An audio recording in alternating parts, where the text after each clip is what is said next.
السلام علیکم ورحمۃ اللہ وبرکاتہ۔ شوگر بلڈ پریشر کو کنٹرول کیسے کیا جائے؟ شوگر بلڈ پریشر کنٹرول کرنے کے لیے روزانہ آپ 41 مرتبہ درود شریف پڑھ کر پانی پہ دم کریں۔ وہی پانی سارا دن آپ اپنے پینے میں استعمال کریں۔ یاد رکھیے، یہ عمل اگر مستقل مزاجی سے پورے یقین کے ساتھ 3 ماہ کر لیں تو تاحیات آپ کو کسی دوائی، گولی، ڈاکٹر وغیرہ کی ضرورت نہیں رہے گی۔ آپ کوشش کیجئے کہ اسی عمل پہ مستقل مزاجی سے کاربند رہیے۔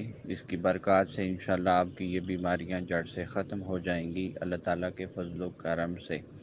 اور خوبصورت پیغام لیتے جائیے، دولت اتنی کمائیے کہ جب آپ بیمار ہو جائیں تو آپ کے بچے ڈاکٹر کو لے کے آئیں، نہ کہ وکیل کو۔ اللہ تعالیٰ آپ کو ہمیشہ ہرا بھرا رکھے، فقیر کی دعائیں آپ کے ساتھ ہیں۔